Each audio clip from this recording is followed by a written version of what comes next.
पीने में। तो राम मंदिर या बाबरी का पक्ष नहीं मैं लाई हूँ, राम मंदिर या बाबरी का पक्ष नहीं मैं लाई हूँ, घायल भारत चीख रहा है, चीख सुनाने आई हूँ। मेरा नाम गीतांजलि कुमारी है। आप सभी को नमस्कार। मैं एक राष्ट्र और एक चुनाव के बारे में आप लोग के सामने कुछ बोलना चाहती हूँ। एक देश एक चुनाव कोई अनूठा प्रयोग नहीं है। एक देश एक चुनाव कोई अनूठा प्रयोग नहीं है, क्योंकि 1952, 1957, 1962, 1967 में ऐसा हो चुका है। क्योंकि जब लोकसभा या राज्यों के विधान सभाओं में विभिन्न कारणों से समय से पहले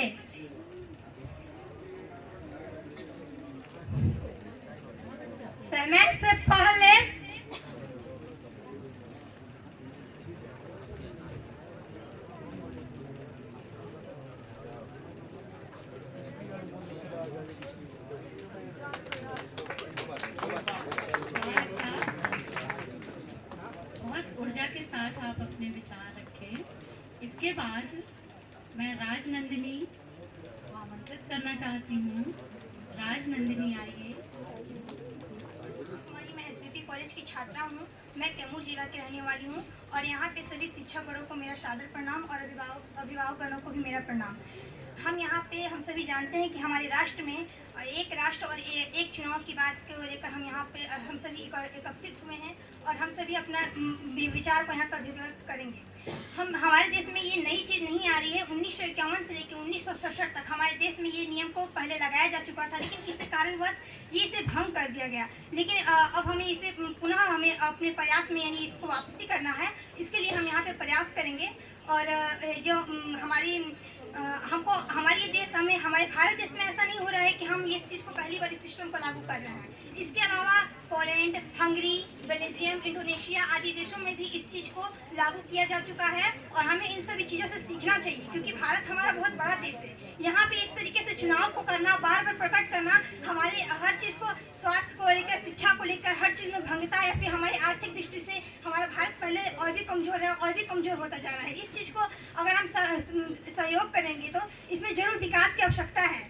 और यहाँ इस चीज़ को लेकर हमारे इंडिया में 8 मेंबर की हाई लेवल की कॉन्स्टिट्यूशन का गठन किया गया है, जिसके अध्यक्ष हमारे पूर्व राष्ट्रपति श्री रामनाथ कोविंद होंगे और यहाँ पे उनके अंदर में इस अध्यक्षता को देखा जाएगा। हमारे देश में ऐसा ये नहीं है कि कुछ लोग बोलते हैं कि हमारा भारत देश की जनसंख्या काफ़ी अधिक है और इस चीज़ को भारत में एक निष्पक्ष रूप से चुनाव कराना पहले से ही एक चुनौती का कारण रहा है। और हम देखते हैं चुनौती का, अगर हम अपने भारत देश में नज़र डालें तो कहीं न कहीं किसी न किसी राज्य में, किसी न किसी गांव में, शहर में हर समय एक न एक चुनाव आती रहती है, चुनाव होते रहते हैं, जिससे हमारी प्रशासनिक व्यवस्थाएं नहीं, नीतिगत कारण भी हमेशा अवरोध में रहती हैं।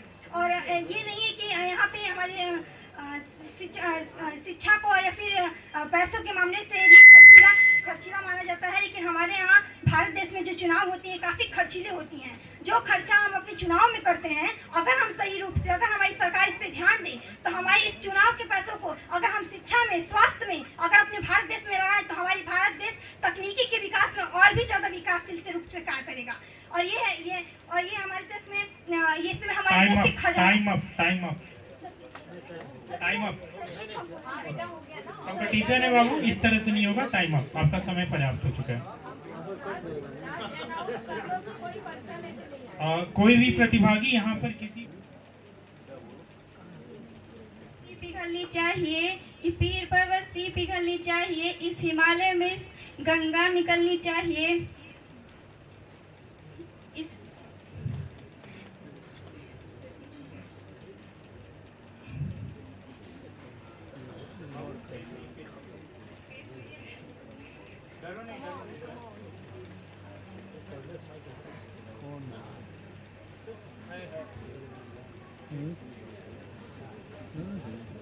कि पीर पर्वत सी पिघलनी चाहिए, इस हिमालय से गंगा निकलनी चाहिए।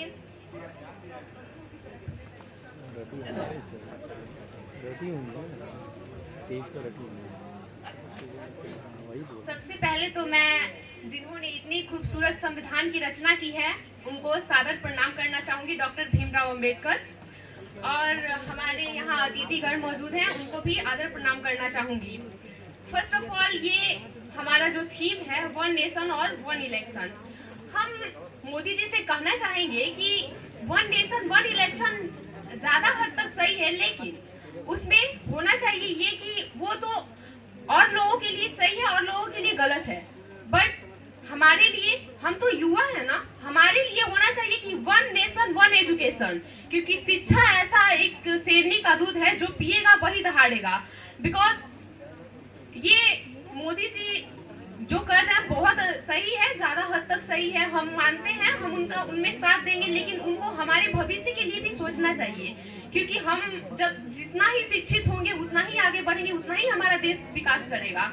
और उनका हम आभार प्रकट करना चाहेंगे हमारे यहाँ जो है सबका, कि यहाँ पे हमारा देश जो है विकसित है, विकासशील है, लेकिन विकसित नहीं है। हम चाहेंगे कि उसको हम अपनी युवा, यानी युवा का मतलब ही है वायु, वायु का मतलब पूरा हम लोग को एकदम शिक्षित होना चाहिए। शिक्षा जैसे कि बड़े बड़े देशों में भी है, लोग शिक्षित हैं, अपने देश के बारे में बहुत कुछ समझ रहे हैं, जान रहे हैं, वैसे ही हम लोग को भी एकदम शिक्षित होना चाहिए। मोदी जी हमारे लिए इतना कर रहे हैं, तो एक हम उनसे निवेदन करना चाहेंगे कि ये भी वो चुनाव आप करा रहे हैं औरों के लिए सही है, लेकिन हम युवा हैं, हमारे लिए सिर्फ एक ही होना चाहिए कि वन नेशन और वन एजुकेशन। हम और इसी से हम उनको धन्यवाद करना चाहेंगे। चलिए अगली प्रतिभागी अखिलेश पासवान, आप हैं क्या?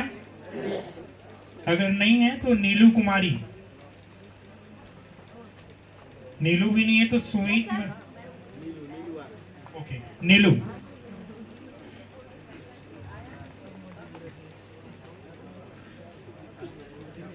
मैं सबसे पहले सबका यहाँ पे धन्यवाद करना चाहूँगी, मुझे ये मौका मिला है, उसके लिए मैं बहुत खुश और एक्साइटेड हूँ। यहाँ उपस्थित सभी मेरे प्यारे भाई एवं बहनों और आदरणीय शिक्षक गणों को मेरा सादर प्रणाम है। जैसा कि हमारा एक थीम है वन नेशन वन इलेक्शन, उसके बारे में हमें अपना थॉट देना है। इसके बारे में बताने से पहले मैं कुछ शायरियाँ रखना चाहूँगी आप लोगों के सामने। अजी सावन तो छोड़ो धूप में भी बरसात होगी, अजी सावन तो छोड़ो धूप में भी बरसात होगी, तू खुद से मिल तेरी खुद से पहचान होगी। और तलब लग चुकी है मंजिल की, अब खुद को आग में झोंक लेंगे, तलब लग चुकी है मंजिल की, अब खुद को आग में झोंक लेंगे। ठोकरे कहते हैं मारे जाओगे, हौसले कहते हैं देख लेंगे। हमारा थीम है वन नेशन वन इलेक्शन। ये वन नेशन वन इलेक्शन क्या है? फर्स्ट ऑफ ऑल हमें इसे जानना है कि ये होता क्या है। वन नेशन वन इलेक्शन के अंतर्गत हमारे भारत सरकार नरेंद्र मोदी जी एक साथ चुनाव कराने और एक विशेष समय के अंतर सिंक्रोनाइज करने के लिए उनका एक विचाराधीन एक प्रस्ताव है। हमारे लोकसभा विधानसभा चुनाव को एक साथ कराने के लिए ये एक योजना है, जिसके अंतर्गत हमें ये देखना है कि इससे हमें कितना, हमारे देश में इससे बहुत ही फायदे हैं जिसे जो लागू होने चाहिए हमारे यहाँ। इससे हमारे यहाँ जीडीपी, सबसे पहले हमारे जीडीपी में, हम आर्थिक स्थिति को देखते हुए कहें तो इसे लागू होने पे हमारे जीडीपी में 1.5% की वृद्धि होगी और हमारे देश का विकास अच्छे से हो पाएगा। एक राष्ट्र एक चुनाव हमारे लिए, हम सबके लिए अनिवार्य है। नरेंद्र मोदी जी को मैं बहुत ही धन्यवाद करना चाहूँगी इस थीम के लिए। इससे हमारे फायदे ये हैं कि हमारे देश में विकास में वृद्धि होगी और काले धन पे रोक लगेंगे। काले धन पे रोक लगने के उपलक्ष्य में मैं कुछ बताना चाहूँगी कि जैसे कि हमारे देश में जो चुनाव होते हैं उस पे काले धन को लेकर के जो हमारी जांच एजेंसियां हैं वो आरोप लगाती हैं और एक चुनाव होने के साथ इसकी समस्याएं नहीं रहेंगी, हमारे देश में विकास होगा।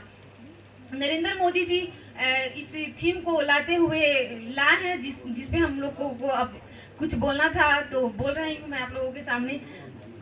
हमारे देश में इससे हमारे संसाधनों की बचत होगी। संसाधनों की बचत के उपलक्ष्य में कहना चाहूँगी कि जैसे कि हर बार चुनाव होने के उपलक्ष्य में, हर बार चुनाव होने से हमारे देश में जो फोक्स विभिन्न सरकारी कर्मचारियां हैं, सब लोग डिस्टर्ब होते हैं अपने कामों, उनके कामों में व्यवधान आते हैं। वो बार बार सरकारी चुनावों में चुनाव होने से। नीलू, आपका समय समाप्त हो चुका है। Thank you sir. समय अगर आप अधिक लेंगे तो आप एक चीज समझें, एक जगह अंक आपका कट सकता है। यहाँ पे 6 स्टेजेस हैं आपकी मार्किंग के लिए, इसलिए समय का ध्यान रखें, समय की मर्यादा का। अगले प्रतिभागी सुमित मेहरोत्रा। नेक्स्ट प्रतिभागी आंचल और सृष्टि कुमारी। आप तैयार रहिएगा। आंचल कुमारी, सृष्टि कुमारी। सरहदों पे चुनाव है क्या, जरा देख कर आओ तनाव। सरहदों पे तनाव है क्या, जरा देख कर आओ चुनाव है क्या। सरदार वल्लभ भाई पटेल महाविद्यालय के वसुधा पे हो रहे इस प्रतिस्पर्धा के सदन में प्रस्तावित विषय एक राष्ट्र एक चुनाव और एक अग्रसर विकसित भारत के निर्माण में उसकी परिकल्पना में उसके योगदान का मूल्यांकन कर रहा मैं सुमित मेहरोत्रा, कैमूर जिले का निवासी, सदन की गरिमा को सादर नमन करता हूँ। महोदय, जब हम इस विषय का मूल्यांकन कर रहे होते हैं तो सर्वप्रथम हमें कई आयामों में इसके प्रभाव को देखने की आवश्यकता होती है। महोदय, जब सर्वप्रथम हम कई आयामों को देखते हैं तो शासन प्रक्रिया के आयामों को देखते हैं। जब ये समकालीन भारत इन भिन्न स्तरीय चुनावी प्रक्रियाओं की वजह से कभी केंद्र का चुनाव, कभी राज्य का चुनाव, तो कभी नगर निगम का चुनाव, तो कभी पंचायत के चुनाव से जूझ रहा होता है, महोदय समझने की आवश्यकता है कि इन चुनावी प्रक्रियाओं की वजह से हमेशा तनाव का माहौल क्रिएट रहता है। महोदय समझने की आवश्यकता है कि इन भिन्न स्तरीय चुनावी प्रक्रियाओं की वजह से होता क्या है। इस चुनाव प्रक्रिया की वजह से चुनाव आयोग MCC अर्थात मॉडल कोड ऑफ कंडक्ट लागू करता है, जिसके अंतर्गत होता क्या है कि नीति निर्माण की प्रक्रिया को एक निर्धारित समय के लिए स्थगित कर दिया जाता है। महोदय, जब इस नीति निर्माण की प्रक्रिया में विलंब और विघ्न आती रहेंगी, जब नीतियों का ही निर्माण नहीं होगा, तो मैं सवाल इस सदन से पूछना चाहता हूं कि जब नीतियों का ही निर्माण नहीं होगा तो परिस्थितियां कैसे बदलेंगी। महोदय, मैं सवाल इस सदन से पूछना चाहता हूं। महोदय, जब हम आंकड़ों की बात करते हैं तो चुनाव आयोग चुनावों के समय में 9 से 10 लाख पोलिंग स्टेशन का निर्माण करता है। महोदय, समझने की आवश्यकता है कि जब 9 से 10 लाख पोलिंग स्टेशन के कर्मचारियों की नियुक्ति के लिए क्या करते हैं, ये हमारे देश के शिक्षक, सैन्य बल और हमारे पुलिस कर्मियों को नियुक्त करते हैं। महोदय, समझने की आवश्यकता है कि इस प्रकार हम अपने संसाधनों का उनकी योग्यता के अनुसार इस्तेमाल न करके चुनावी प्रक्रियाओं में इस्तेमाल कर रहे होते हैं, तो कहीं ना कहीं हम अपने संसाधनों का दुरुपयोग कर रहे होते हैं। क्योंकि एक शिक्षक का कार्य होता है युवाओं को शिक्षित करना, और एक शिक्षित युवा हुए एक विकसित भारत का निर्माण की परिकल्पना को साकार कर सकते हैं। महोदय, समझने की आवश्यकता है कि कहते हैं कि संघर्षों के साए में इतिहास पलता है और जिस ओर जवानी चलती है उस ओर जमाना चलता है, उस ओर जमाना चलता है। महोदय, जब हम बात करते हैं आर्थिक आयामों की तो समझने की बात है महोदय कि कितनी विडंबनात्मक बात है कि आज भी हमारे देश के 10 करोड़ से अत्यधिक लोग गरीबी रेखा के नीचे आ रहे होते हैं, और हम इन भिन्न स्तरीय चुनावी प्रक्रियाओं की वजह से 15,000 करोड़ का व्यर्थ इस्तेमाल कर रहे होते हैं। क्योंकि नीति आयोग, चुनाव आयोग के एक डेटा के अनुसार हम देखें तो कम से कम हम 4500 करोड़ में एक राष्ट्र एक चुनाव को पूरे भारत में चुनावी प्रक्रियाओं को समेट सकते हैं। लेकिन समझने की आवश्यकता है महोदय कि भिन्न स्तरीय चुनावी प्रक्रियाओं की वजह से हम 19,500 करोड़ों के लागत से चुनाव करा रहे होते हैं। तो कहीं ना कहीं 15,000 करोड़ों का हम उस देश में व्यर्थ खर्च कर रहे होते हैं जहां 10 करोड़ से भी अत्यधिक लोग गरीबी रेखा के नीचे आ रहे होते हैं। महोदय, समझने की आवश्यकता है कि क्रोनिक कैपिटलिज्म, भ्रष्टाचार एक बहुत महत्वपूर्ण आयाम। ये क्या होता है महोदय कि भिन्न स्तरीय चुनावी प्रक्रियाओं की वजह से अलग अलग समय पे चुनाव होते रहते हैं, और जिसकी वजह से राजनीतिक दलों को पैसों की आवश्यकता होती है प्रचार के लिए। महोदय, समझने की आवश्यकता है कि इन प्रचार के लिए पैसों की आवश्यकता की आपूर्ति वो पूंजीपति उसके करते हैं, और वो पूंजीपति उनकी सहायता करते हैं, और इस सत्ता में आने के बाद यही सत्ता के ठेकेदार इसी प्रकार मैं अपने वक्तव्य और वाणी को विराम देना चाहूंगा। धन्यवाद। कैमूर की छात्रा हूँ। जैसा कि हम सभी जानते हैं कि हमें एक युवा संसद में इस कार्यक्रम में एक तथ्य मिला है, एक राष्ट्र और एक चुनाव। उस बारे में हम बात करना चाहेंगे समय को नजर में रखते हुए। एक राष्ट्र एक चुनाव 1 सितंबर 2023 को केंद्र सरकार द्वारा हमारे पूर्व राष्ट्रपति रामनाथ कोविंद जी के अध्यक्षता में एक राष्ट्र एक चुनाव संगठित किया गया। आजादी के बाद ये कोई अनूठा प्रयोग नहीं है कि एक राष्ट्र और एक चुनाव का प्रयोग किया जा रहा है। 1952 से लेकर 1967 तक हमारे इसमें बहुत सारे चुनाव एक साथ आयोजित किए गए हैं। लोकतंत्र, संविधान लागू होने के बाद राज्य और विधानसभाएं, लोकसभाएं के चुनाव एक साथ कराई जाती हैं। यह क्रम तब टूटा जब 1967 ईस्वी में हमारे कई राज्य विधानसभाएं का चुनाव हुआ, तो उसमें कई विभिन्न कारणों से उसे भंग कर दिया गया। 1971 में हमारे जो लोकसभा की चुनाव थी वो भी समय से पहले करा दी गई थी। ये एक मुद्दा उठता है, एक राष्ट्र और एक चुनाव पहले तो जरूरी क्यों है? उससे पहले लाभ है ये कि सार्वजनिक धन की बचत हो सकती है और दूसरा समय की बचत हो सकती है। समय की बचत को देखते हैं तो हम एक राज्य में जब चुनाव कराया जाता है तो एक चुनाव को आयोजित करने में 4 से 10 चरण होते हैं। जब एक राज्य में 4 से 10 चरण के चुनाव आयोजित किए जाते हैं तो हमारे भारत में 28 राज्य है और 28 राज्य में जब हमारे ऐसे मुद्दे आते हैं तो हमारे समय बहुत खाती है। इसलिए और भी कई मुद्दे हैं जिसमें हमारे एक राष्ट्र और एक चुनाव बहुत जरूरी होता है, जैसे कि हमारे रेलवे व्यवस्था हो गई और चुनावी दौरान में हमारे सेनाओं पे तनाव बहुत ज्यादा हो जाते हैं और सरकारी संस्थानों में कार्यक्रम के जो भी दुष्प्रभाव है उसको नियंत्रित किया जा सकता है। तो ऐसे में जाहिर है कि जब ऐसा चुनाव पहले हो चुका है तो अब करने में समस्या क्यों आ रही है। तो अभी कुछ मुद्दे ये भी उठेंगे कि अगर एक राष्ट्र और एक चुनाव होता है तो इसके बहुत दुष्प्रभाव भी हो रहे हैं, जैसे कि भारत में राष्ट्र और राज्य चुनाव और विधानसभाओं का चुनाव अलग अलग मुद्दों पे लड़े जाते हैं। अगर ये चुनाव एक ही बार किया जाए तो हमारे वोटिंग पैटर्न में मुद्दा बदलेगा, जिससे छोटी छोटी पार्टियों का भी नुकसान हो सकता है। लेकिन ये कोई बड़ी मामला नहीं है अगर इसे हम निरंतर पूर्वक एक नए पार्लियामेंट में एक नए लॉ की हम अगर वो करते हैं, निर्माण करते हैं जिससे हो सकता है, मतलब ये पूरा वो नहीं है। इसी के साथ मैं धन्यवाद करना चाहती हूँ। बहुत अच्छा है, चल अपने समय की मर्यादा का ध्यान रखा। अगले प्रतिभागी सृष्टि कुमारी, इसके साथ ही संजय परवीन, अभिषेक कुमार, रानी कुमारी, आप सभी तैयार रहेंगे। अगर मेरी आवाज सुननी है तो सृष्टि कुमारी चले आए, अगर सृष्टि कुमारी नहीं है तो संजय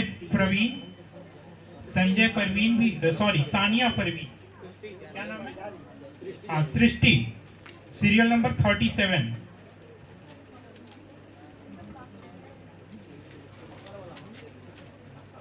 जो चल रहा है उसे छोड़कर एक नई शुरुआत करते हैं, जो चल रहा है उसे छोड़कर एक नई शुरुआत करते हैं। अरे अभिव्यक्ति की लड़ाइयाँ तो बहुत लड़ ली हमने, आओ राष्ट्रहित में चलकर कुछ बात करते हैं, आओ राष्ट्रहित में चलकर कुछ बात करते हैं।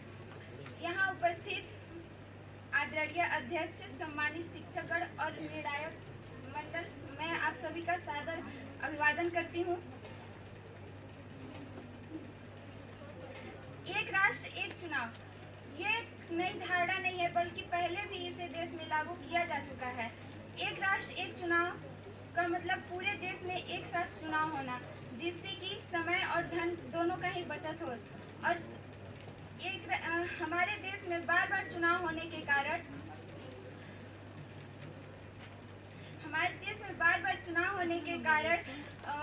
समय और धन दोनों ही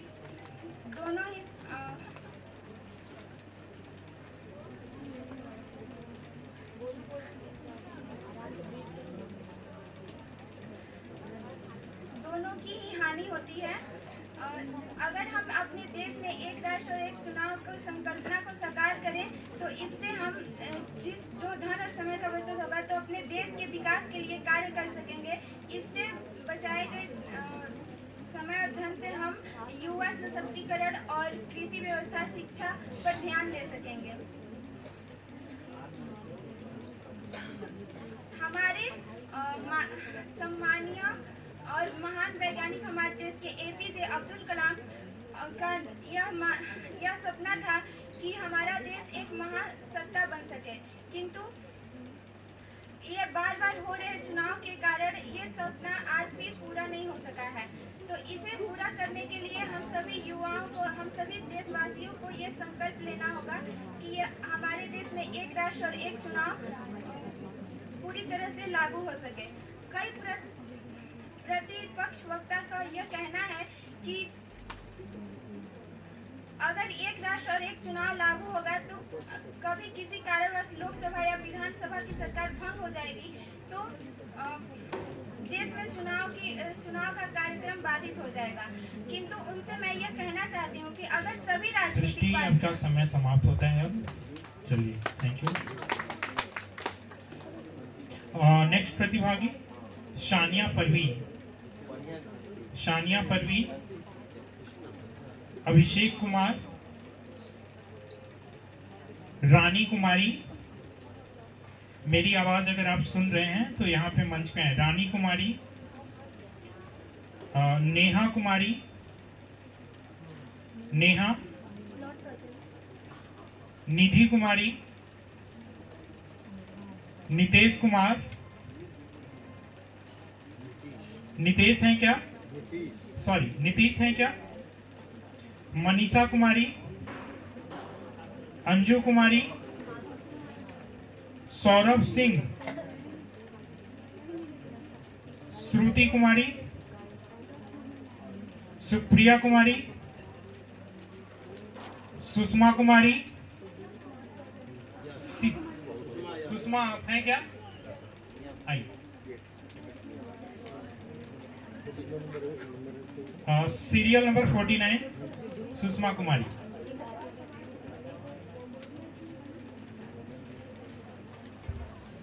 नमस्कार, मेरा नाम सुषमा कुमारी है। मैं मनोरमा देवी रामरती पटेल देवी महिला कॉलेज की छात्रा हूँ। मेरा टॉपिक एक राष्ट्र एक चुनाव पर मैं अपना भाषण प्रस्तुत करने जा रही हूँ। एक राष्ट्र एक चुनाव यह एक महत्वपूर्ण राजनीतिक और संवैधानिक विचार है। यह अवधारणा है कि अगर लोकसभा और विधान राज्यसभा का चुनाव एक साथ कराया जाए तो इससे कम समय लगता है। यानी कि अगर इस चुनाव को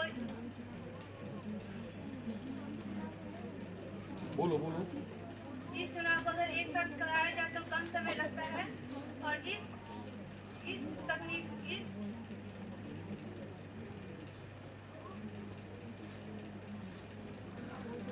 एक राष्ट्र एक चुनाव एक महत्वपूर्ण और दूरगामी प्रभाव अवधारणा है।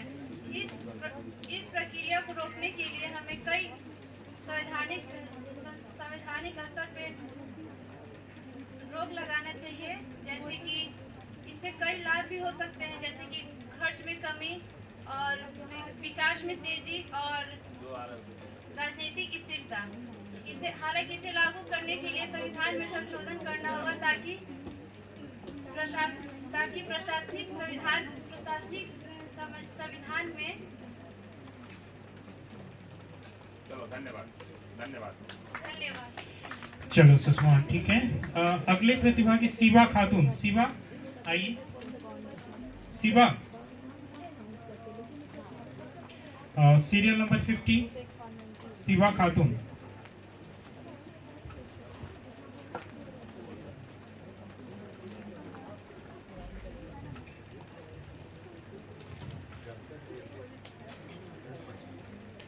ना नागरिकता के लिए ना अधिकार के लिए एक वोट डाला है सिर्फ और सिर्फ भारत देश के विकास के लिए। मेरा नाम शिवा खातून, कैमूर जिले के निवासी, निर्णायक मंडल के सदस्यों, मंच पर उपस्थित सभी आदरणीय शिक्षकगण एवं अतिथिगण एवं सभी छात्र छात्राओं का मेरा हार्दिक अभिनंदन है। चुनाव नहीं मतदान करें, नए भारत का निर्माण करें। चुनाव नहीं मतदान करें, नए भारत का निर्माण करें। लोकतंत्र को मजबूत बनाकर भारत का उत्थान करें, जिसके लिए देश सबसे पहले उसका सम्मान करें। कुछ ऐसा ही है एक राष्ट्र और एक देश की संकल्पना। एक राष्ट्र और एक चुनाव न सिर्फ भारतीय लोकतंत्र को मजबूती प्रदान करता है, बल्कि भारतीय संविधान में उल्लिखित एकता, अखंडता तथा संप्रभुता को भी सुनिश्चित करता है। एक राष्ट्र एक चुनाव का तात्पर्य लोकसभा तथा राज्य विधानसभाओं के चुनाव को एक साथ कराना है। लोकतंत्र में जनता की संप्रभुता होती है तथा जनता की राय तथा अंतरात्मा का आवाज ही लोकतांत्रिक प्रक्रिया का मुख्य उद्देश्य होता है। अरस्तु के शब्दों में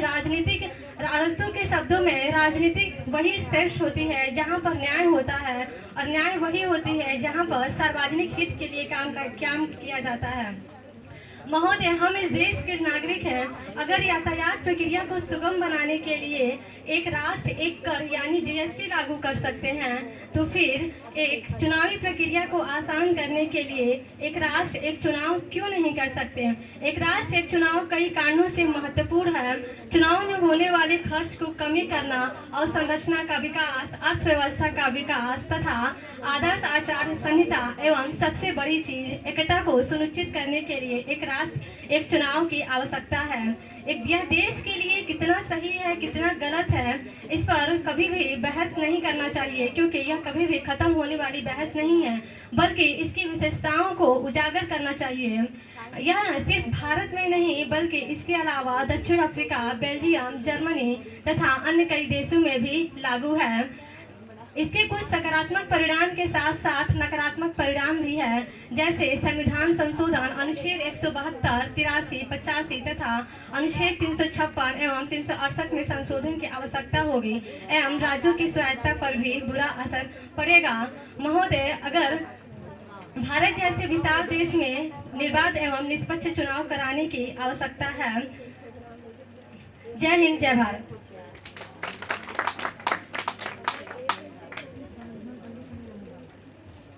बहुत अच्छा सेवा, अपने समय की बाध्यता को ध्यान में रखते हुए अपनी प्रस्तुति दी। मैं अगली प्रतिभागी आराध्या सिंह की ओर चलूंगा। आराध्या, आप मौजूद हैं क्या? कार्य को शुरू करने से पहले अपने इष्ट देव को नमन करते हैं। माँ भारती के चरणों में मैं जन शब्द को समर्पित करना चाहूंगी। उठो युवाओं देश की ये वसुंधरा पुकारती, उठो जवान देश की वसुंधरा पुकारती, ये देश है पुकारता पुकारती माँ भारती। जी, मैं आराध्या सिंह यहाँ उपस्थित सभी पदाधिकारीगण एवं मेरे युवा साथियों को, शिक्षकगण को मैं तहे दिल से नमन करती हूँ। आज का मेरा मुख्य विषय है one nation one election, paving for the विकसित भारत। तो सर्वप्रथम हम शुरू करेंगे कि क्या है एक देश और एक चुनाव। जी, तो लोकसभा और विधानसभा देश में एक ही दिन हो। दूसरे पहलू को अगर हम देखें तो बार बार देश में चुनाव होने से आचार्य संहिता लागू होती है, जिसकी वजह से विकसित कार्यों को स्थगित कर दिया जाता है, जैसे कि परियोजनाओं को रोक दिया जाता है, नई स्कीमों को रोक दिया जाता है और ये विकसित भारत के लिए बिल्कुल भी उत्तरदायी नहीं है। जी, मैं तीसरे पहलू पे नजर डालते हुए क्या यह विकसित भारत के लिए लाभदायक होगा? आर्थिक स्थिति पर नियंत्रण पाने के बावजूद जब हम बचा सकते हैं देश के नवरत्न को। जी हाँ, मैं मुक्ता, मणिन के वैदुर्य, विद्रुम, गोमेद, पंच, वज्र की बात नहीं, मैं बात कर रही हूँ time management, money department, economical system, education system की।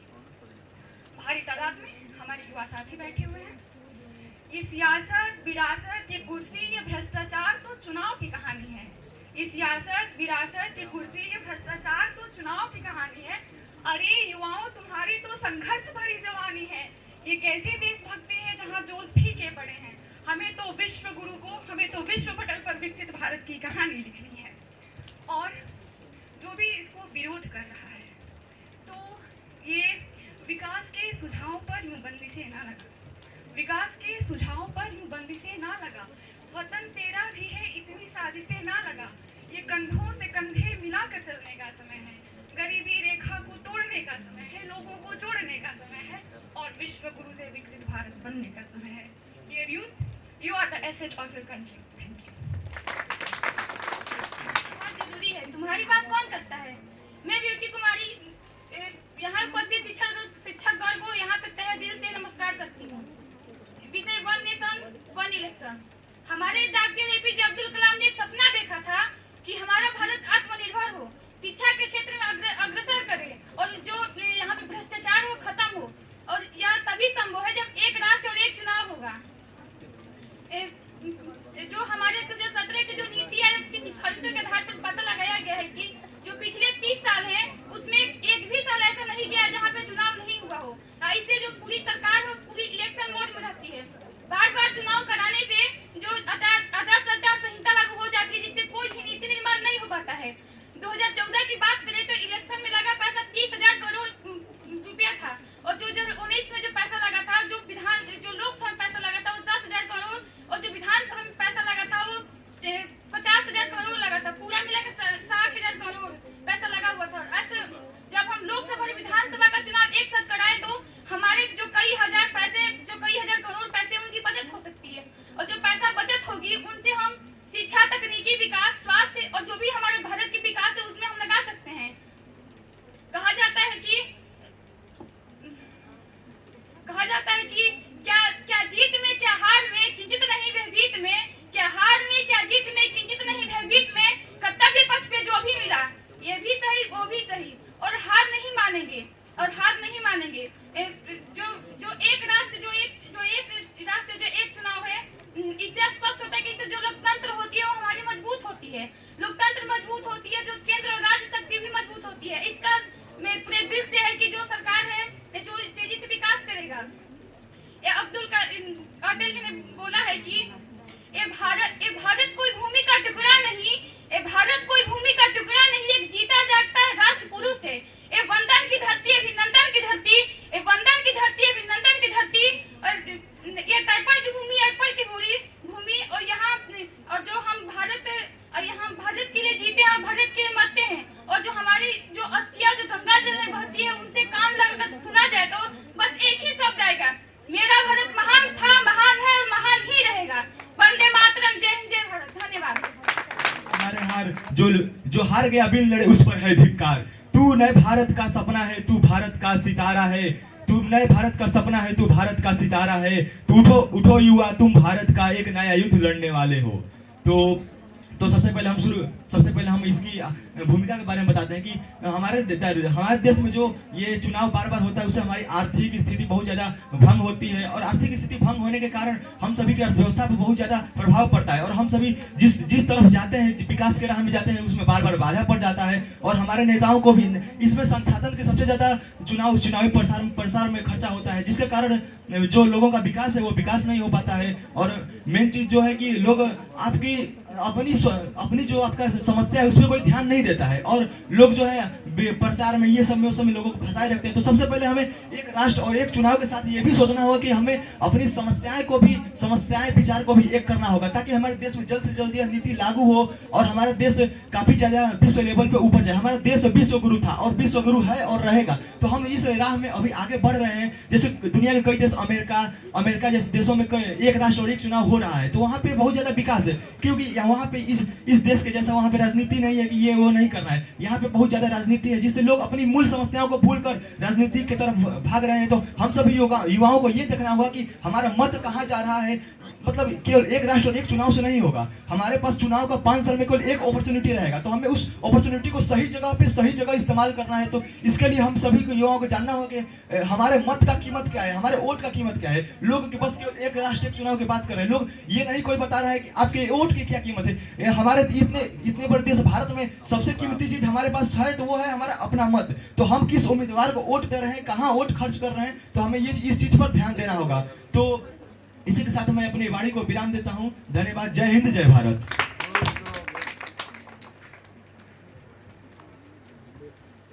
डरकर नौका पार नहीं होती, हौसला बुलंद हो तो कभी हार नहीं होती। मैं आकांक्षा कुमारी एसबीटी कॉलेज की छात्रा सभी अतिथिगण और शिक्षकगण को प्रणाम करती हूँ। आज का विषय है एक राष्ट्र एक चुनाव। एक राष्ट्र एक चुनाव 2025 से लेकर 2047 जब हमारा देश 100 वर्ष अपनी स्वतंत्रता के 100 वर्ष पूरा करेगा, तब मैं अपने देश को विकसित, आत्मनिर्भर और शक्तिशाली राष्ट्र के रूप में देखना चाहती हूँ। लेकिन ये होगा कैसे? ये होगा जब हमारा देश विकास करेगा, जब हमारा देश शिक्षा पर ध्यान देगा। लेकिन ये होगा कैसे? समय की बचत। जब हमारे देश में समय की बचत होगी, शिक्षा पर ध्यान दिया जाएगा, तब हमारा देश विकसित और आत्मनिर्भर बनेगा। जब हर 4 महीने पर हम वोट देंगे, जब हर 4 महीने पर चुनाव होगा, तो हम विकास के क्षेत्र में कैसे ध्यान दे पाएंगे? नहीं दे पाएंगे। ना हम शिक्षा के क्षेत्र में ध्यान दे पाएंगे और ना हम विकास के क्षेत्र में ध्यान दे पाएंगे। इसलिए हमें जरूरी है लोकतंत्र की हड्डी को मजबूत करना, हमें जरूरी है विकास पर ध्यान देना, हमें जरूरी है एक राष्ट्र और एक चुनाव को अपनाना।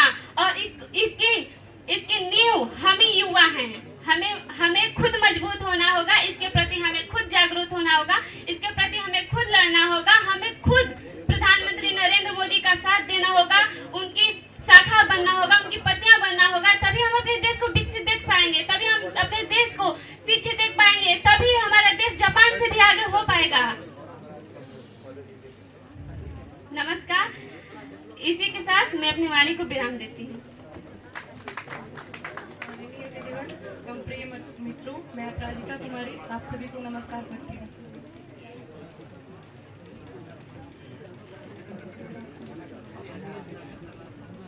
एक राष्ट्र और एक चुनाव का विचार पूरे विश्व में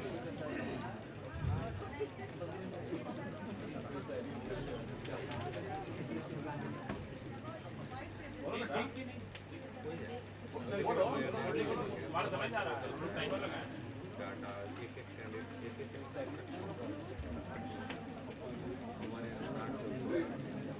देश और एक चुनाव का विचार पूरे देश में विधानसभा और लोकसभा के चुनाव को एक ही समय पर कराना है।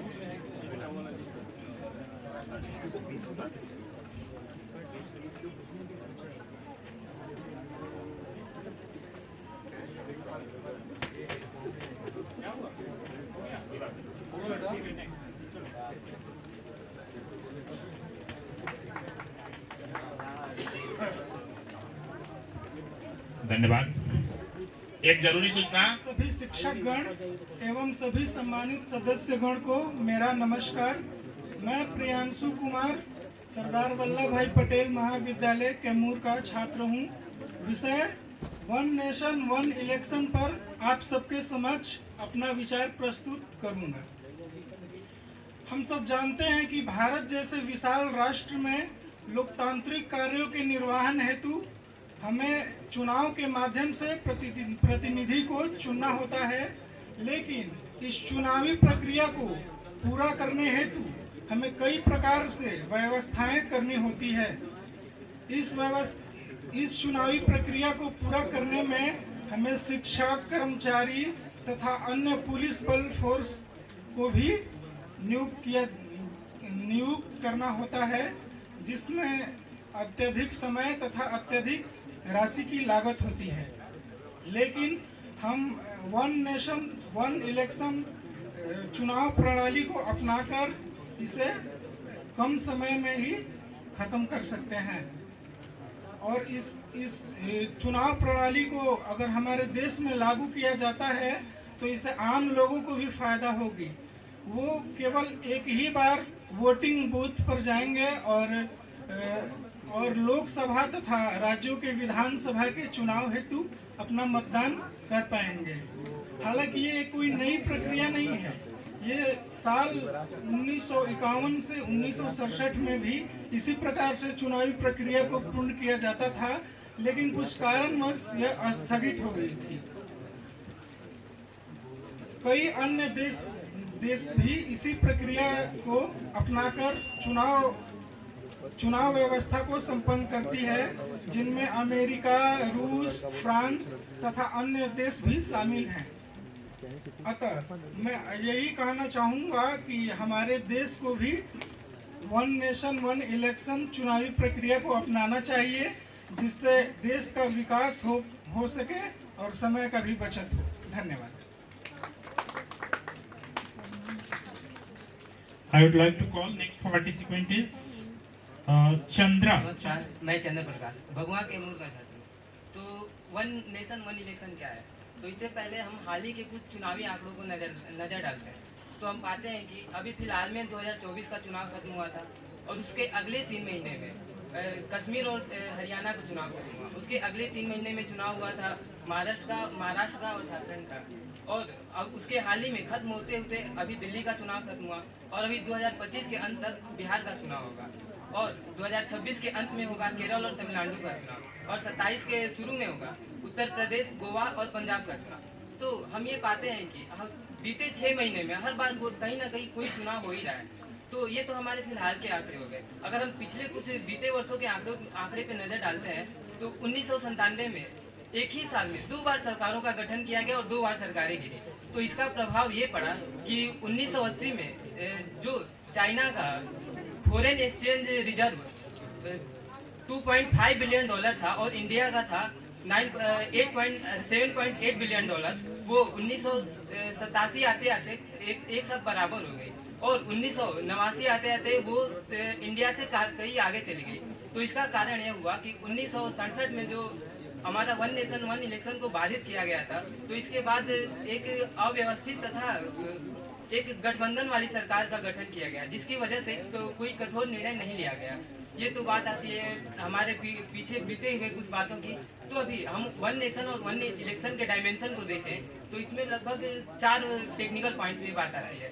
पहला संवैधानिक विषय और प्रशासनिक विषय, राजनीतिक प्रभाव और सामाजिक प्रभाव। यदि हम देखते हैं संवैधानिक विषय पे, तो लगभग जब कॉन्स्टिट्यूशन लागू हुआ था तो उसके बाद 1952 से लेकर के 1967 तक लगभग जो चुनाव होती थी वो वन नेशन और वन इलेक्शन के थ्रू होती थी। उसके बाद इसमें कुछ निजी फायदे के लिए इसमें बदलाव किया गया और दल बदल होने लगे, तो इसमें 1980 तक दल बदल विधेयक लाया गया।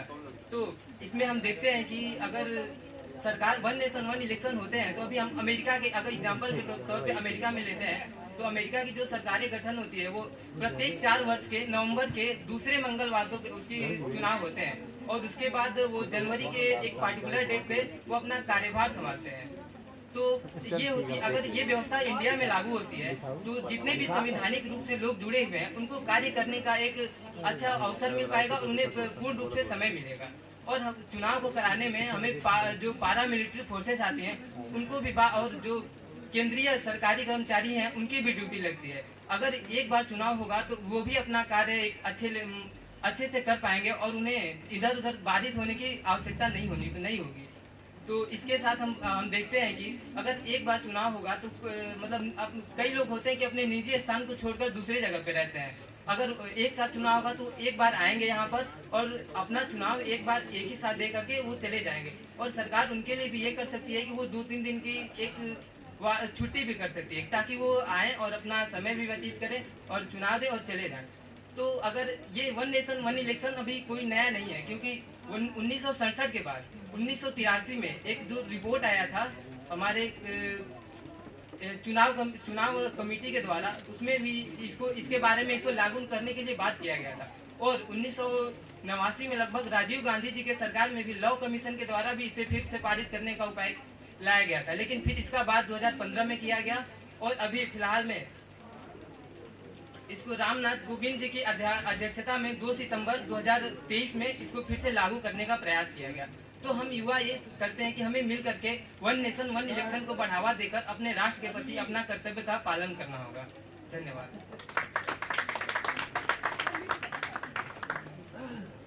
धन्यवाद। नेक्स्ट मैं बुलाना चाहूंगा विनय उपाध्याय, सीरियल नंबर 60। विनय उपाध्याय, सीरियल नंबर 60।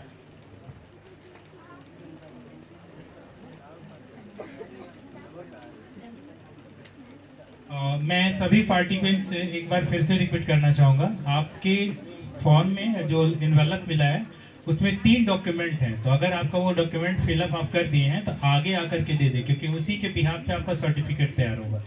आपके नाम की शुद्धता हमारे पास नहीं है, इसलिए प्लीज़ आप अपने जो फॉर्म भर ले रहे हैं तीनों वो ले आके हमें दे दें। आपका सर्टिफिकेट तैयार किया जा रहा है। Anwar please continue.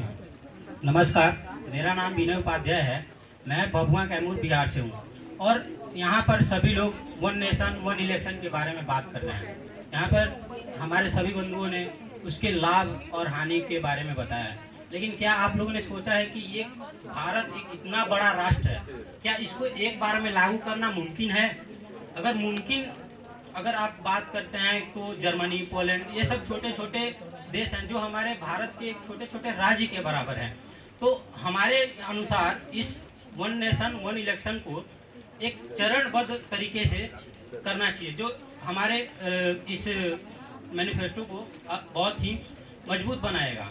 जैसे कि हम किसी भी इलेक्शन को एक ग्रुप वाइज में डिवाइड करते हैं, जैसे भारत के कुछ राज्यों को एक टाइम पे, कुछ राज्यों को एक टाइम पे, ऐसे ऐसे धीरे धीरे उसको करके और एक बार एक में समायोजित करना पड़ेगा। और दूसरा बात इसमें आता है कि हम अब एक उसके टेक्निकल चीज़ों पर ध्यान देना पड़ेगा। फिर उसको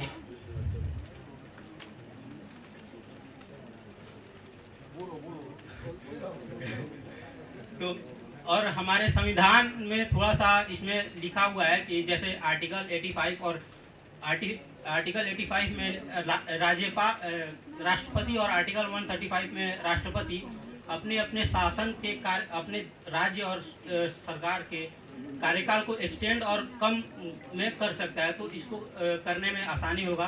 तो हम इसके अनुसार हम एग्री करते हैं। धन्यवाद।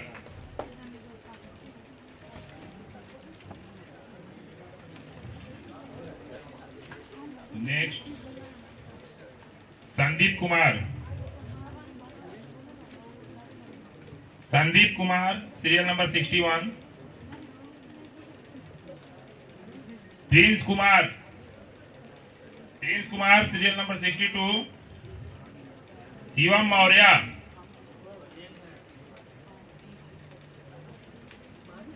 संजना कुमारी,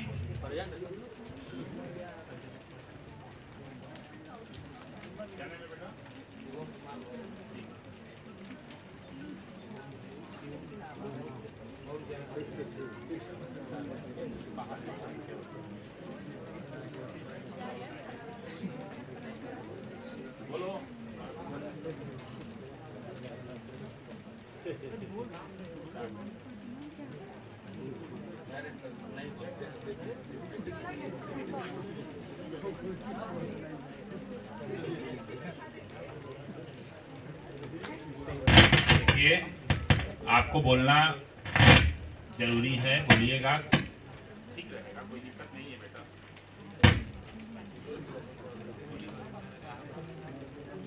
अभी एक कुछ जरूरी सूचना है, मैम आप लोग को बताएंगे।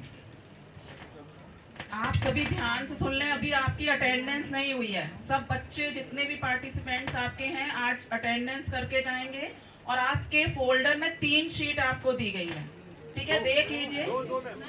एक सादा पेज है। हाँ, एक जो ब्लैंक पेज है उसमें आज जो आप अपना आइडिया रख रहे हो, अपना नाम और अपना मोबाइल नंबर, पिता का नाम और महाविद्यालय का नाम लिख के जो आज का आइडिया है आप जो यहाँ दे रहे हो वो लिख के देना है। 10 से 20 लाइन मैक्सिमम है, ठीक है, सबको जमा करके जाना है वो। और संक्षिप्त में आज जो स्पीच दी है उसको संक्षिप्त में 20 लाइन में लिख के जानी है। उस ब्लैंक पेज पे नाम, पिता का नाम और अपने कॉलेज का नाम लिख के जमा करके जाओगे, इसीलिए दी गई है। और वो टीए फॉर्म में अपना नाम लिख के दोगे और उस पर साइन करके दोगे। तीसरी चीज, आपको एक और फोल्डर है फीडबैक फॉर्म। कोई भी बच्चा वो फीडबैक फॉर्म जैसा आपको दिया गया है 5 क्वेश्चन वो भर के जरूर जमा करके जाएंगे, तभी आपका इवैल्यूएशन होगा। ये सब वहाँ जाएगा भारत सरकार का, ठीक है। वो तीनों शीट बहुत जरूरी है। अटेंडेंस सब करके जाएंगे, कोई छोड़ के नहीं जाएगा, ठीक है। देखिए सभी लोग ध्यान से सुनिए, अभी जब ये सेशन खत्म हो जाएगा उसके बाद आप सभी लोग यहीं बैठे रहेंगे, फिर हम लोग फीडबैक फॉर्म आपसे लेंगे, आप लोग अपना फीडबैक फॉर्म देंगे, अटेंडेंस शीट पे सिग्नेचर करेंगे, आपका जो टीए डीए होगा वो आपको दिया जाएगा और आपको उसी समय हम लोग सर्टिफिकेट भी दे देंगे, ठीक है। नेक्स्ट संजना कुमारी। जमी को क्या पता आसमां क्या होता है, जमी को क्या पता आसमां क्या होता है, जो जिंदगी भर भगवान के नाम पर भीख मांगकर खाया उसे क्या पता संविधान क्या होता है, उसे क्या पता संविधान क्या होता है। नमस्कार, मैं संजना कुमारी मंचस्थ मान्यवर उपस्थित युवा शक्ति को अपने भभुआ जिला के प्रांगण में अभिनंदन करती हूँ। आज के विषय पर मैं बात करने जा रही हूँ, वह है 1 नेशन 1 इलेक्शन, यानी कि एक राष्ट्र एक चुनाव। एक राष्ट्र एक चुनाव का मतलब यह है कि हमारे देश में एक ही चुनाव होनी चाहिए। इसका तात्पर्य यह है कि लोकसभा विधानसभा की चुनाव एक साथ हो, ना कि वो एक साथ हो, विभिन्न चरणों में हो, ना कि एक दिन एक समय पर हो। यह कोई नई मुद्दा नहीं है, यह आजादी के पहले भी अपनाया किया गया है। 1957 से 1967 तक यह चुनाव एक साथ ही हुआ करते थे। 1968 से 1969 में यह चुनाव विधानसभा में कुछ नेताओं ने भंग कर दी गई। इसके वजह से पुनः 1970 के दशक में यह परंपरा फिर से अपनाई गई और यह परंपरा टूट गई। 1983 में भारत निर्वाचन नीति आयोग ने यह पहली बार सरकार के सामने अपनी सिफारिश की कि एक साथ चुनाव हो। पुनः इस बात पर ध्यान न देते हुए पुनः वही चर्चा 1999 में बीपी जीवन रेड्डी ने फिर से सिफारिश की। 2017 में नीति आयोग ने सिफारिश की। 2 सितंबर 2023 में भारत के पूर्व राष्ट्रपति रामनाथ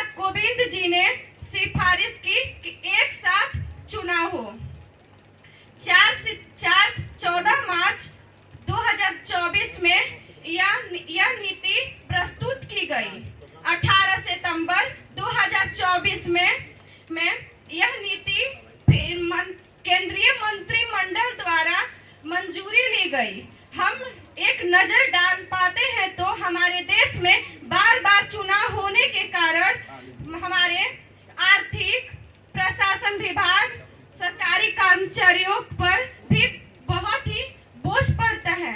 इसे कम करने के लिए हमें एक साथ ही चुनाव होनी चाहिए। यह चर्चा हमारे देश में बार बार बनी रहती है, जैसे कि CR, NRC, UCC इत्यादि। अनुच्छेद में देखा जाए तो 83, 82, 85, 175, 165, 356, 365 इत्यादि। हमारे मैं जिस पंचायत से आती हूँ वहाँ की कच्ची सड़क होने के कारण विद्यार्थियों को आने जाने में दिक्कतें होती हैं। गर्मियों के दिनों में नदियाँ सूख जाती हैं, सिंचाई नहीं हो पाती, कितने गांव भूखे प्यासे मर जाते हैं। यह हमारा लोकसभा या विधानसभा की समस्याएं नहीं है, यह स्थानीय नगरीय की स्थानीय है। अतः मैं इतना ही अपने वाणी को विराम देते हुए यही कहना चाहूंगी कि हमारे देश में एक राष्ट्र एक कानून हमारे देश को सकारात्मक सफलता बनाएगी। जो 2047 के तहत भारत को विकासशील देश बनाने का मुद्दा है, वह इसमें यह सहयोग सिद्ध होगा। मैं कुछ लाइन बोलना चाहूंगी।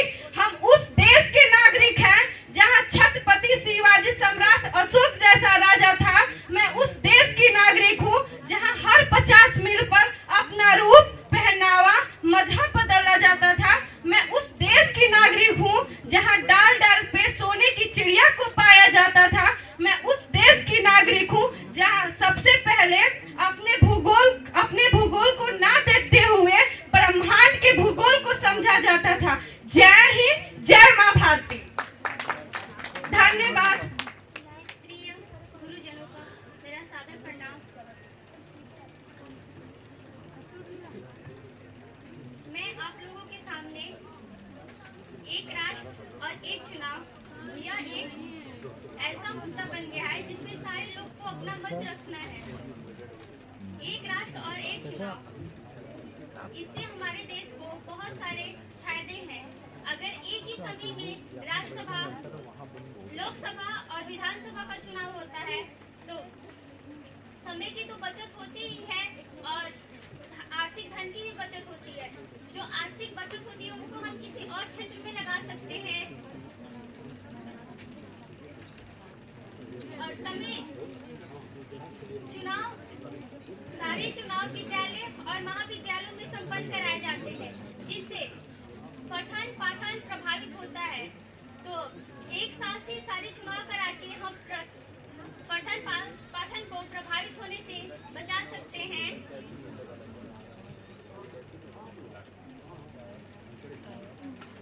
एक राष्ट्र एक चुनाव में कोई मतदान अपना मत देने से ना चूके, इसके लिए हमें ऑनलाइन सुविधा भी देनी चाहिए, जिससे बहुत सारे यूपी बिहार के लोग प्रवास करके कहीं और प्रवास किए हैं या देश अंतर्राष्ट्रीय स्तर पे प्रवासी जो है उनको चुनाव के टाइम अपने देश लौटना पड़ता है, जिससे आर्थिक अर्थव्यवस्था भी डगमगा सकता है। तो ये सुविधा होनी चाहिए, बदलाव होनी चाहिए कि जो लोग जहाँ है वहाँ से अपना मतदान करें। ये मतदाता के लिए बहुत अच्छा रहेगा। और इसका नकारात्मक प्रभाव ये है कि अगर बार बार चुनाव नहीं होता है तो नेता लोग जनता के बीच नहीं आ पाएंगे। बार बार चुनाव होता है तो नेता जनता के बीच प्रसार के लिए आते हैं, जिससे जनता की समस्याएं वो समझते हैं और उसके निदान के लिए जन कल्याणकारी परियोजना चलाते हैं।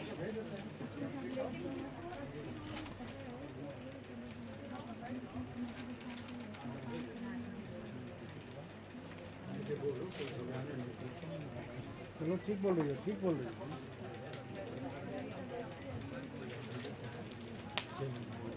एक राष्ट्र एक चुनाव कराने से ये नेता एक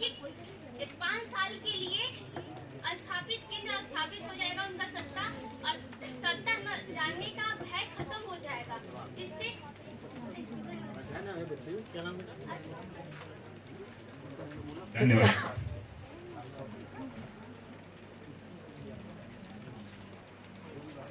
आरती Kumari serial number 66, Shreya Patel serial number 67, Roshni serial number 68, Roshni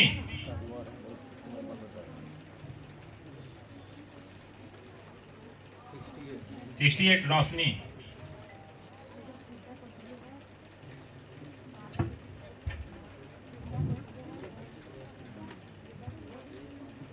आदरणीय अतिथिगण, शिक्षकगण, मेरे भाई और बहनों, सभी को नमस्कार। मैं रोशनी कुमारी कैमूर जिले की नागरिक हूँ। आज हम सब यहाँ बहुत ही महत्वपूर्ण विषय पर बात करने के लिए एकत्रित हुए हैं। एक देश एक चुनाव। यह विचार हमारे देश के लोकतंत्र को सरल बनाने के लिए है। एक देश एक चुनाव का मतलब है एक समय पर केंद्र सरकार के चुनाव, राज्य सरकार के चुनाव और स्थानीय चुनाव एक बार में ही हो, ताकि इससे समय की बचत हो और धन की भी बचत हो। जैसा कि हम जानते हैं, जब भी चुनाव होता है समय, धन और संसाधन और मानव श्रम भी खूब खर्च होता है। जब हम धन यहाँ पे खर्च कर रहे हैं उसको हम लोग सही दिशा में खर्च कर सकते हैं अगर एक बार में चुनाव हो तो। जैसे कि एजुकेशन, वुमेन एम्पावरमेंट और हेल्थ केयर पे इसका हम लोग सही उपयोग कर सकते हैं, जो धन हम यहाँ खर्च कर रहे हैं। मानव श्रम का भी इससे बहुत ज़्यादा क्षति होता है। मतलब लोग कहाँ से आते हैं, प्रवास करते हैं और जब भी देना होता है हम लोग को वोट, तो वो लोग आते हैं वोट देने के लिए, इससे उनका श्रम का भी काफ़ी क्षति होता है।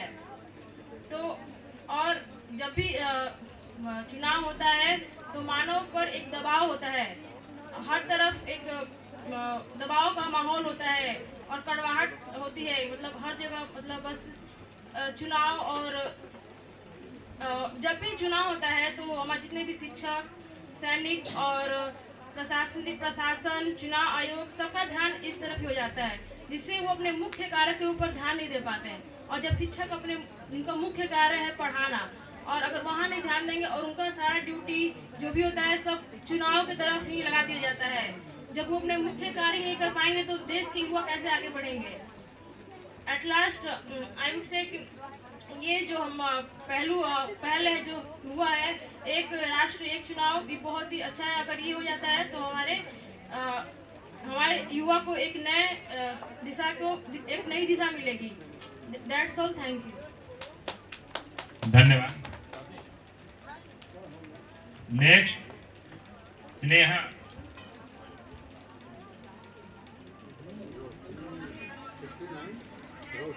स्नेहा, ये रोशनी कुमारी थी 69। रोशनी कुमारी, अच्छा हाँ 69 नहीं, रोशनी तो 68 मैंने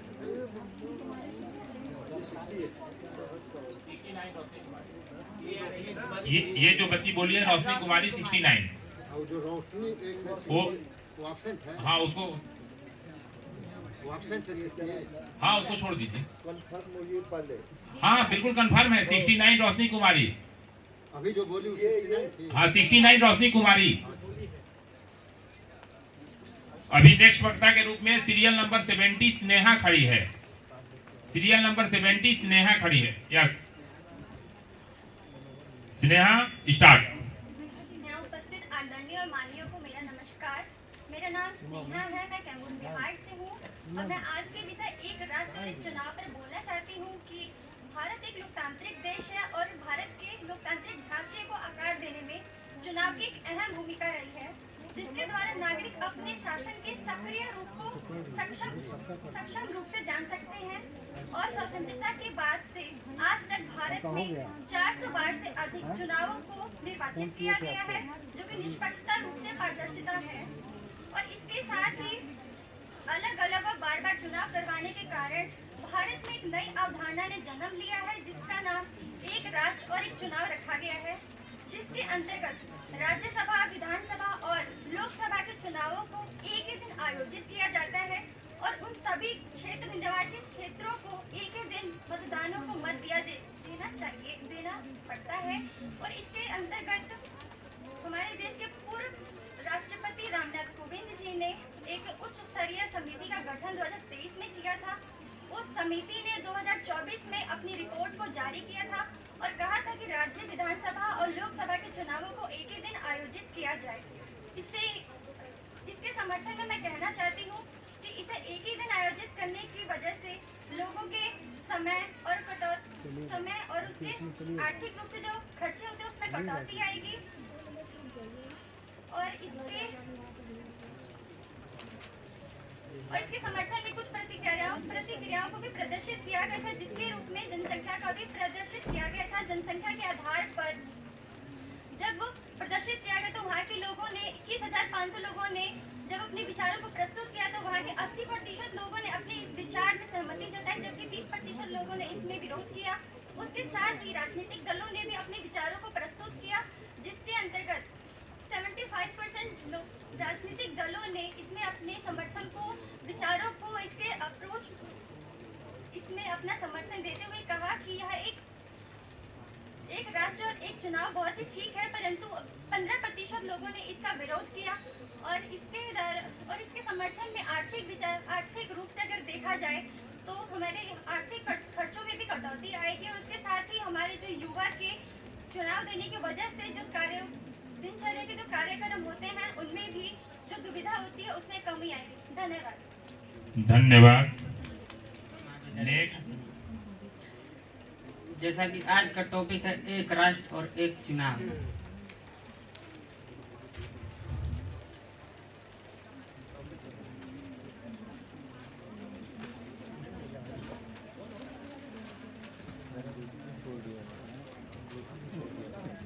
और यह कोई पहली बार नहीं है। आज से लगभग आज़ादी के समय जब पहली आम सभा चुनाव हुआ और 67 तक यह लगातार क्रम में चलता आ रहा है और उसके बाद कुछ राज्य के निजी हस्तक्षेप के कारण यह रुक गया और 2024 में इसको लाने का प्रयास किया जा रहा है।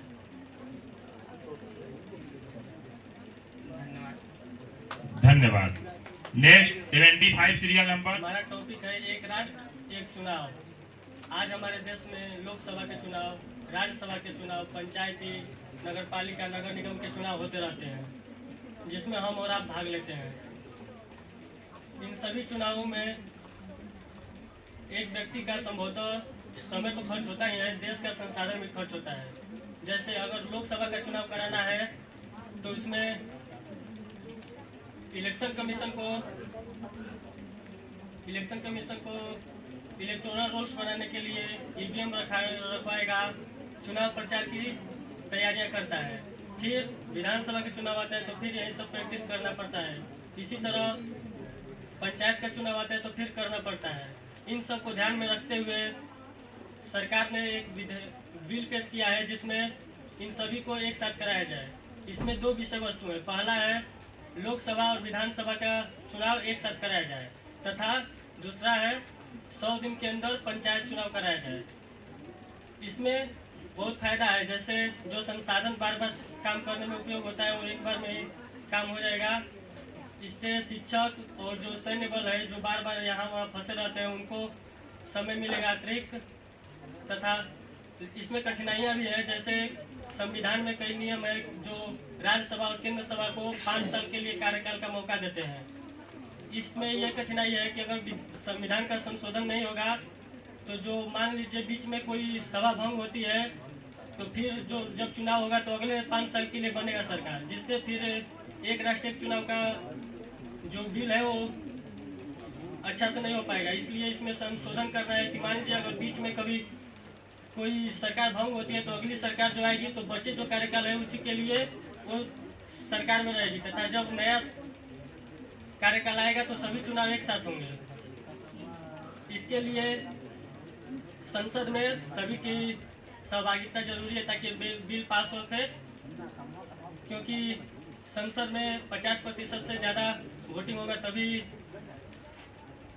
बिल पास होगा। तथा जो संसद में उपस्थित रहेंगे विधायक उनका 2/3 भाग का सहमति जरूरी है। धन्यवाद। धन्यवाद। लोकतंत्र का महोत्सव है चुनाव। देश की दिशा और दशा बदलता है चुनाव। जब हम एक है तो हमारे चुनाव में ये क्यों है इतने अलगाव, ये क्यों है इतने अलगाव। मैं नंदी कुमारी, आप सभी को मेरा सादर प्रणाम। जैसा कि आज का मेरा टॉपिक है एक राष्ट्र एक चुनाव, तो एक राष्ट्र एक चुनाव का मतलब एक ही बार हमारे सारे चुनाव होना, मतलब एक राष्ट्र एक चुनाव। सबसे पहले मैं कहना चाहूंगी, क्या हमारे राष्ट्र में 52 सेकेंड के राष्ट्रगान में खड़े होना और हमारे राष्ट्र के लिए जोरों शोरों से देशभक्ति के नारे लगाने से हमारे देश को एक युवा शक्ति और देशभक्ति के मायने के लिए ये हमारे युवा को, राष्ट्र को एक बढ़ावा दिया जाएगा। महोदय, मेरा मानना यह नहीं है। मैं यह मानती हूँ कि जब हम अपने युवा को, ना कि हम युवा को मतदान के लिए आवश्यक रूप से मतदान के लिए खड़े कराएं, बल्कि अगर हम उसको सरकारी कॉलेजेस और स्कूलों में अच्छी शिक्षा ग्रहण कराएं और उसको मध्याह्न भोजन के लिए नहीं, बल्कि हम उन्हें सरकारी चौखटों पर असली और अच्छी शिक्षा को ग्रहण करने के लिए और हम उनको सरकारी कॉलेज के चौखटों पर भेजा जाए। माननीय टीचर और हमारे बैठे हुए अतिथिगण, मेरा अनुरोध यह है कि मैं नंदी गुप्ता, मैं ज़्यादा युवा और राष्ट्र शक्ति के बारे में ज़्यादा कुछ नहीं जानती, मैं नहीं बता सकती। इसीलिए मैं सबसे पहले अपने युवा को संभालने के लिए हमारे राज्य स्तर पर हमारे शिक्षा को बढ़ावा देना होगा। जैसा कि हमें शिक्षा स्तर पर हद से ज़्यादा कमियां आ रही हैं। गरीब बच्चों के लिए, उन गरीब बच्चों से पूछिए जाके जिन्हें अभी भी स्कूली शिक्षा के लिए बस गाड़ी खर्च जैसे तमाम सी मुश्किलों को सामना करना पड़ता है।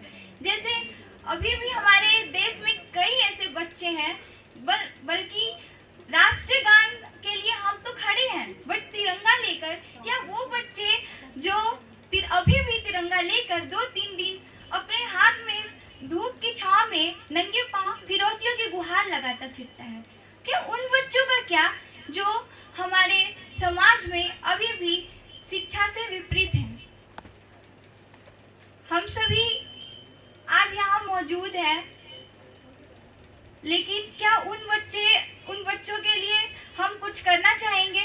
सबसे पहले यहाँ मतदान और राष्ट्र में चुनाव से ज़्यादा हमें अपनी शिक्षा को सुधार करना होगा, ताकि हमारे समाज को एक विकसित राष्ट्र मिल पाए।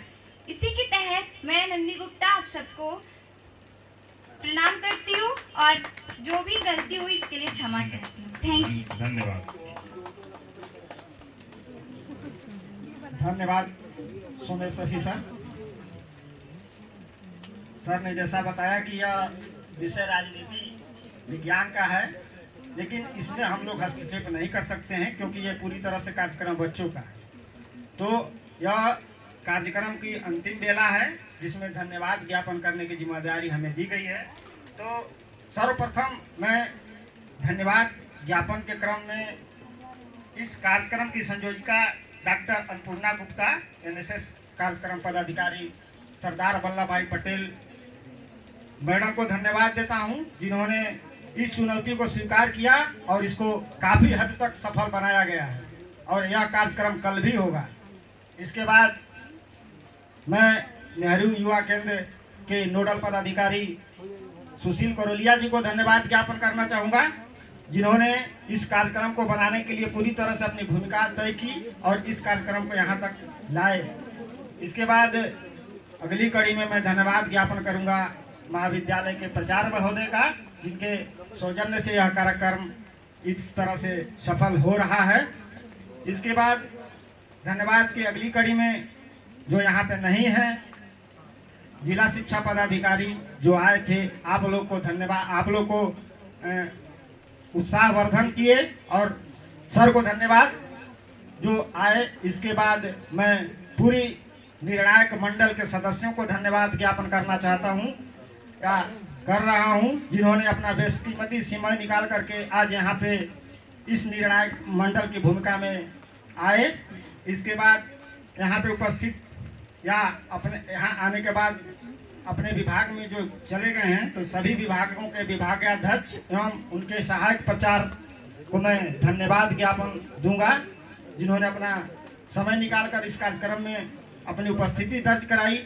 इसके बाद मैं सभी छात्रों को जो इस कार्यक्रम में अपनी भागीदारी सुनिश्चित की और इस वाद विवाद प्रतियोगिता में अपना विचार रखे, उन बच्चों को धन्यवाद, क्योंकि उन्हीं बच्चों के लिए यह कार्यक्रम रखा गया है और उन्हीं बच्चों का यह कार्यक्रम है। तो मैं पुनः उन बच्चों को दिल से धन्यवाद ज्ञापन करूंगा जो इस कार्यक्रम में अपनी उपस्थिति दर्ज कराई हैं। इसके बाद मैं तमाम चैनल के मीडिया जो यहाँ पे उपस्थित थे, जिन्होंने इस कार्यक्रम को कवरेज किया और इसको जिला, राज्य और देश के स्तर पर ले जाएंगे, जो कार्यक्रम यहाँ पर सफल हुआ है। इसके बाद जो यहाँ पे मीडिया बंधु के साथ साथ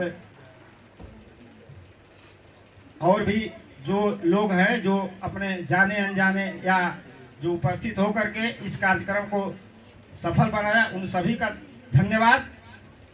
और पुनः मैं एक साथ एक स्वर में जितने भी यहाँ पे उपस्थित लोग हैं उनका पुनः धन्यवाद, आभार।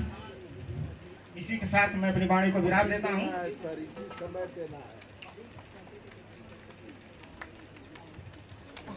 धन्यवाद सर, बहुत बहुत धन्यवाद।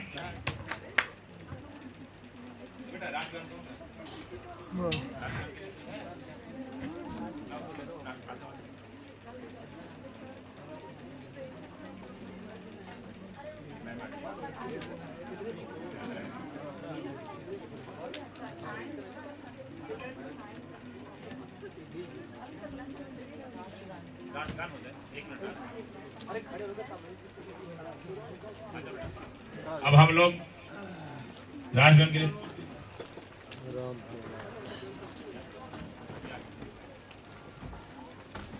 अब हम आप सबसे निवेदन करेंगे कि राष्ट्रगान के लिए अपने अपने स्थान पे खड़े हो जाएं। राष्ट्रगान।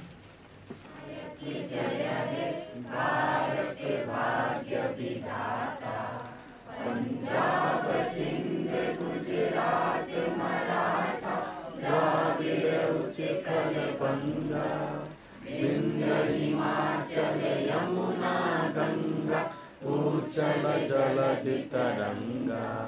तब शुभ नामे जागे तब शुभ आशीष मांगे गाए तब जय गाथा। जन गण मंगल गायक जय है भारत भाग्य विधाता। जय है जय है जय है जय जय जय जय हे। भारत माता की जय। भारत माता की जय। भारत माता की जय। जय हिंद। जय। धन्यवाद।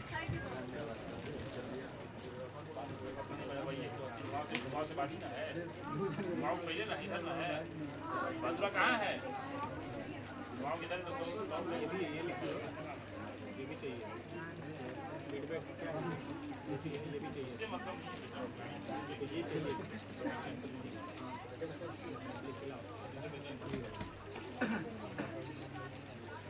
ये सर सुमित सर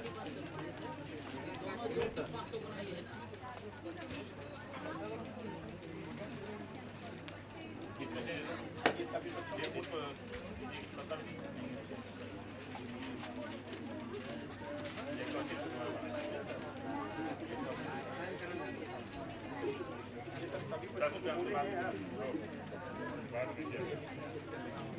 बोल दिया गया था ना, माइके में बोल दिया गया था, एक बार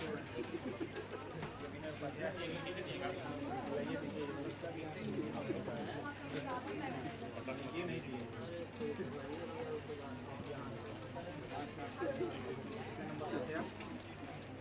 तो तुम्हारे साथ पैसा रख लो जेब में।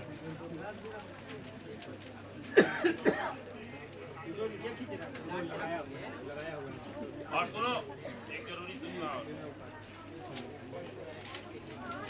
अभी जिसको सर्टिफिकेट दे रहा हूँ वो लोग यहीं बैठेंगे। अभी 2 मिनट और रुकिएगा, खाना खा के आ रहे करोलिया साहब, तो सबका सिग्नेचर कराते हुए आपको छोड़ते जाएंगे, ठीक है? सभी लोग बैठेंगे, अभी सिग्नेचर करके तब आप लोग को छोड़ते जाएंगे हम लोग। ब्यूटी गुप्ता, ब्यूटी गुप्ता, आप उस काम को संभालिए। चलो ब्यूटी। हाँ वो एक लिखने के लिए दिया हुआ है, एक ये फॉर्म फीडबैक वाला जो है।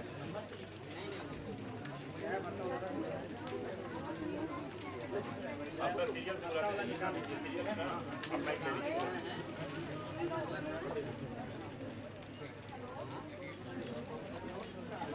एक फीडबैक है और ये हाँ से लगता है वो दीजिएगा, हाँ दीजिए।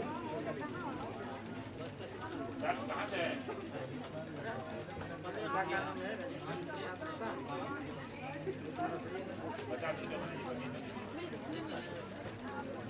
अमीषा, अमीषा कुमारी साथ में। उसका कोई रिपोर्ट तुम्हारे पास है? लाए हो? हमारे बनाने से नहीं होगा। 50 से 60%। बैठिए, आपका नाम आएगा, आप बैठ रहे हैं। 50 मिनट हो गया।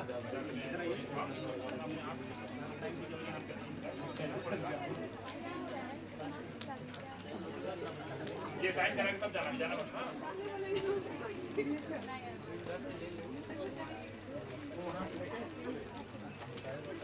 चलो अमीषा कुमारी।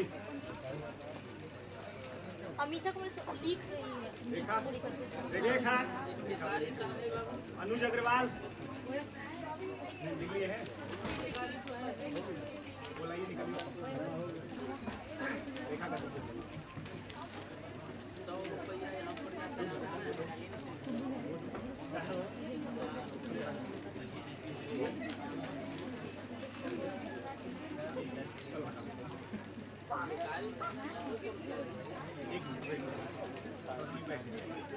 ये पूरा नाम है तुम्हारा, यहाँ पर कैसे लिखा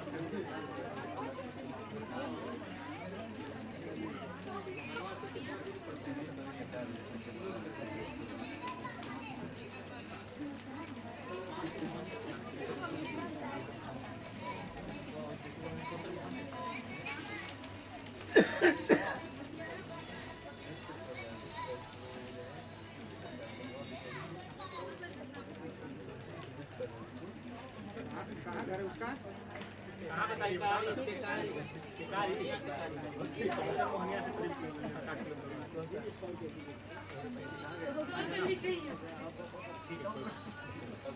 बच्चे सब गलत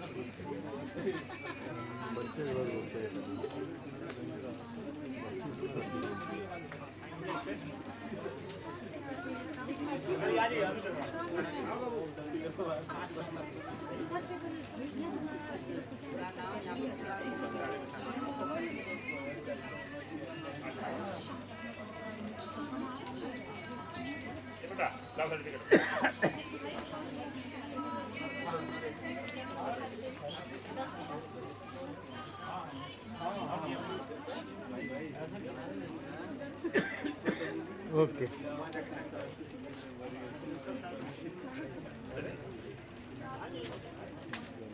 देखा था नहीं घर जाके पैड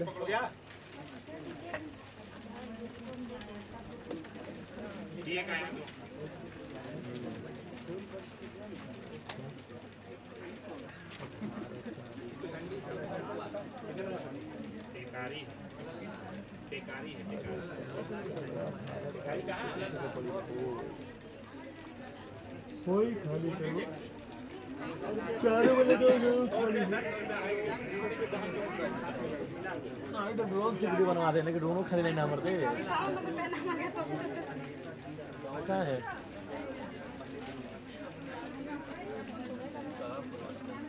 पूरा वीडियो ड्रोन से करवा दे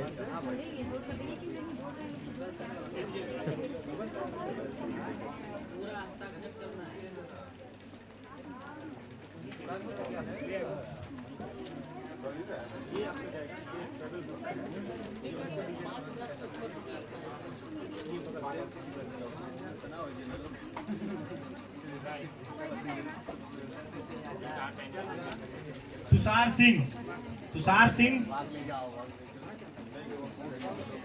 सही रहो भैया। रिकॉर्ड ऑन है रिकॉर्ड हो गया, ऑन है, रिकॉर्ड ऑन है।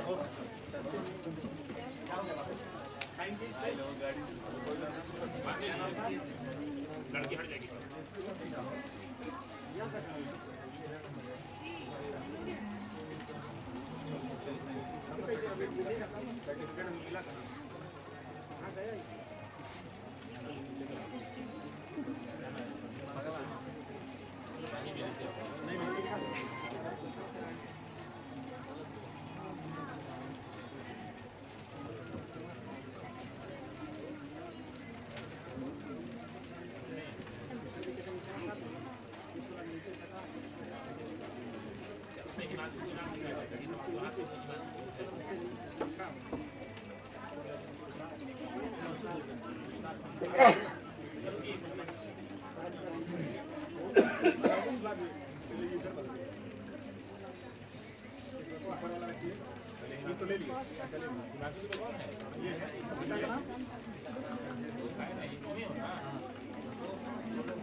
चालू हो जाए क्या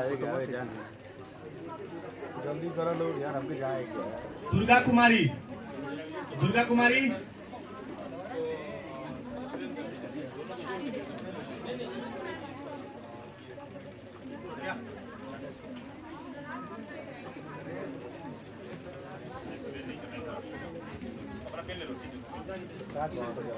देखिए बेटा थोड़ा हाथ से इसका फोटो है। Okay sir.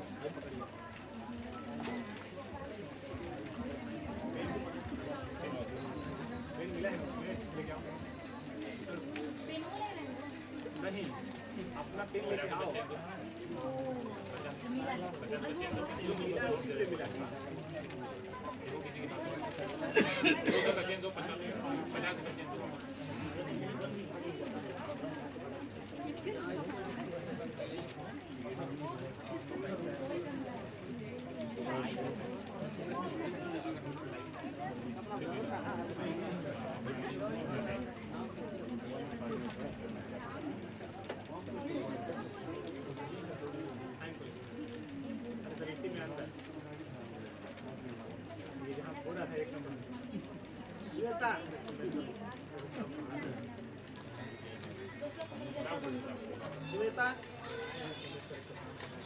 श्वेता,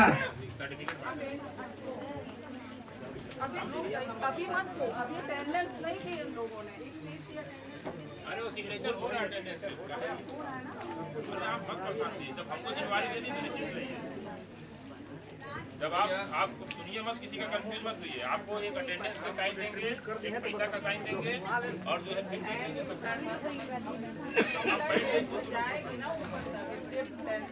आप एकदम टेंशन मत लीजिए, जब हम बैठ गए तो टेंशन मत लीजिए। सबने वो अपना ब्रीफ ले दिया लेक्चर में जमा करते हैं, फीडबैक और ब्रीफ जमा कर रहे हो। ब्रीफ और फीडबैक कौन जमा कर रहे हो? यहीं पे सब जमा होगा। अरे आप निश्चिंत रहिए, यहाँ सब काम देख लीजिए, एक बार बढ़िया देख लीजिए। कुछ छूटा हो तो फिर से बता दीजिए, एक बार देख लीजिए। ठीक है ना सब?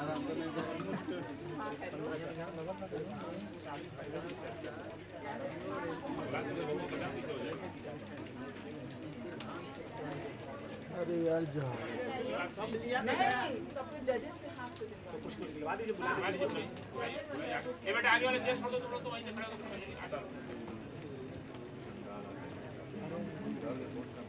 सामने इधर देखिए सर।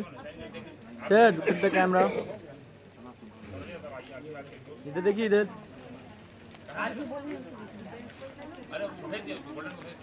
ओके देखिए इधर।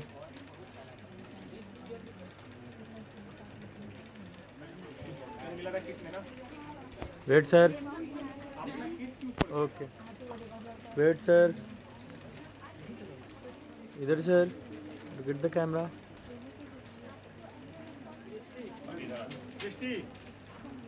वेट सृष्टि, नीलू कुमारी, सुषमा कुमारी, बेटा तुम लोग यार आगे सब। वेट सर, सामने। क्या नाम है आपका? Okay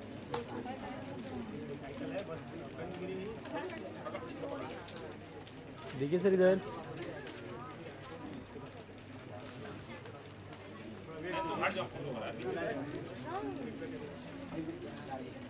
okay sir. ब्यूटी कुमारी,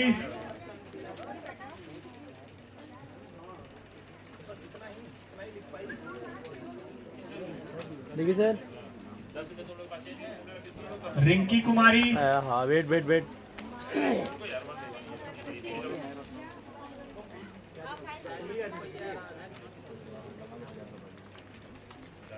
इधर सामने देखिए सर, देखिए सर। ओके ब्रदर इधर देखो। शिवम मौर्य, ओके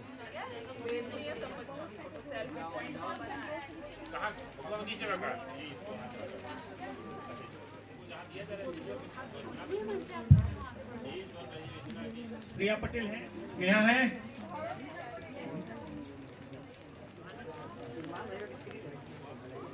उज्जवल कुमार। ओके